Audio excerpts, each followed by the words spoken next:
Welcome, everyone, to our Tuesday Talks with Tom Christopher, founder and CEO of the Christopher Group. Tom, thank you so much for being here today. It is, again, my pleasure and honor to speak with you, Laura. Any exciting news to start with? Since we've launched our podcast, viewership or listening-ship is way up. Every week we're picking up hundreds of new listeners, and there's just a lot of best practices and information that's getting out into the marketplace through our channel and through this podcast, and we're honored to do that. On a search side, we are extremely excited to announce that we're launching a very senior executive HR search in the benefits department for Publix. Very exciting, the largest ESOP-owned company in the country, 200,000 plus associates, 1,300 stores, and TCG was selected to be their executive search partner on this very senior HR leadership role. Also, I'm pleased to announce we're launching the CHRO, Head of Human Resources Search for Brookwood Financial, and this is a very impressive private equity organization with a pretty aggressive growth plan. And after a nationwide review, they selected TCG to head the CHRO search for them.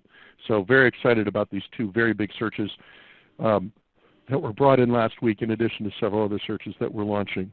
Very exciting times at TCG. So to get started, is America really going to open for business? No, that's a great question. I think anybody who's watching the news is seeing that, America as a whole is being reopened. Beaches, restaurants, salons, manufacturing sites, services, businesses, etc. It's on a case-by-case or state-by-state basis. So some states are moving faster than others, and I think a lot of it just depends on, kind of how COVID-19 has affected that individual state. But there is no question the wave is coming, and it's growing and escalating very quickly, that businesses are starting to open, and that is affecting businesses that are upstream and downstream of them. And so there is just a tremendous amount of energy over the last 14 calendar days as we're starting to see our clients and businesses in general starting to ramp up and bringing people back to work and notifying employees of their plans to get back to normal. So as these companies are reopening, what are the hot HR issues of the day? Yeah, there's definitely kind of 3 or 4 emerging themes. Number one is employee safety. It's how do we bring people back to work and do it in a very safe way so we don't create risk for our employees and or liability for the company. Number 2, there is a definite sequencing issue of how to bring them back in a certain order and what's the most efficient way to do that. Third is how do you communicate it inwardly to your employees, but then also to your customers, and what can they expect? And then finally, and this is the big one, it's what is life after we come back to work? Do we stay with social distancing? What are our, disinfecting policies? In the service or retail or customer-facing industries, our clients are saying, what do we do with the plexiglass? Does that stay up? Does that come down at what point? And so basically what we're seeing, better than 82% of our clients have a formal committee that has been tasked to think through these hot issues, and they have structured plans, and it's a bit of a learn as we go. But there is no question that the hottest area is what is life after COVID-19, and once we bring people back, as they say, life will never be the same. I'm not sure that's true, because once we get a therapeutic, once we get a vaccine, I think you'll see us even migrating closer back to where we were 6 months ago. But in the near term, basically for now until the end of the year, what are the implications of this? And how are we going to bring people back, keep them safe, but yet still institutionalize many of the systems and tools and processes that we've implemented during the COVID-19 pandemic. Can you share some of the best HR practices for this COVID-19 reopening? Absolutely. So we've had several clients that have taken a very aggressive position on communication.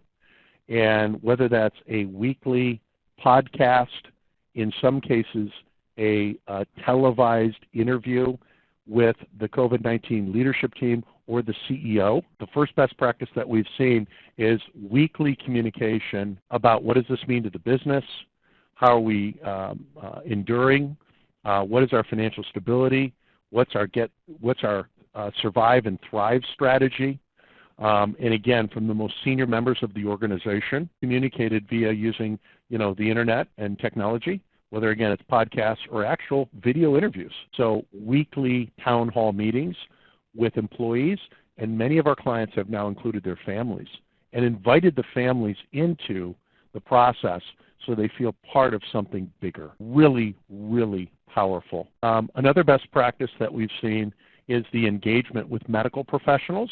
So it's one thing to look at your work environment and follow what your chief medical officer for your state is advocating or the medical experts at the national level, but some of our clients have gone on further to say we're going to engage outside medical experts to come in and look at our facilities, look at our procedures, and go above and beyond in terms of social distancing, cleaning procedures, client-facing, etc. So a very, very powerful best practice. Third best practice that we've seen is a lot of our clients are saying, hey, even when we come out of this, travel is going to be very different, at least for the time being. Most estimates are putting business travel below 25% of pre-COVID-19 levels.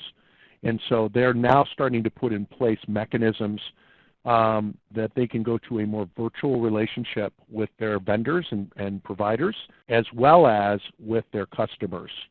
And they're proactively building those programs to do that, because it was one thing when the business was shut down. Now that it's coming back, they're like, okay, but we used to be on the road, in many cases in high-touch ways, seeing our vendors as well as seeing our customers. That's not going to be feasible, and so therefore, what platform are we introducing to support that? And many are branding it. Many are coming up with cool catch logos, and they're talking about the safety not just for their employees, but for their vendors and their customers, and getting a lot of goodwill out of that. So again, we see companies that are innovating, common theme, and using this pandemic as an opportunity to innovate and be seen as a recognized leader in the protection and service and support of not just their employees, not just their vendors, but also their customers, and taking a very proactive, compassionate stance. Some of the best practices we've seen. And how is TCG supporting our clients as they reopen? Well, it's a great question, and I would reverse it. You obviously know the products and services. We talk about them frequently, but we're now actually seeing something very different. Our phone and our emails are blowing up with candidates coming out of the woodwork who said, I'm going to collect my bonus in January, February, or March, and then I'm going to start looking for my new job. If you think about that, that's the normal cycle, right? That time of year is when the majority of candidates are going to think about making changes. They say that 42% of the search business is done in the first 4 months of the year. It all got put on hold. And that built up, and that pressure just continued to increase, that balloon, and we're now seeing that balloon pricked.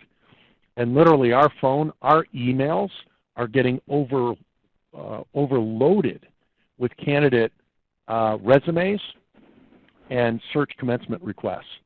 From a candidate perspective of, okay, now that COVID-19 is pretty much passed, we've gotten through the school year, our employer's going back to work, I was thinking of making a change, I'm ready to make it now. And so I think you're going to see a lot of mobility within the HR departments, and I also think HR departments need to be talking with their people to really get a temperature of if they're going to be there or not, because we've never seen this level or this amount of concentrated calls and emails from candidates seeking new HR employment opportunities. It's literally overwhelming us. Well, Tom, thank you so much for being here today, and we look forward to our Friday podcast. And do you want to let everyone know what's coming? Yeah, very excited. On Friday, we have a very special guest. We'll be featuring CHRO and Executive Vice President Melissa Anderson from Duke Energy, Head of Human Resources. And she's got a very exciting podcast on how to be a high-impact HR leader in the new world. So please join us on Friday. Very exciting guest.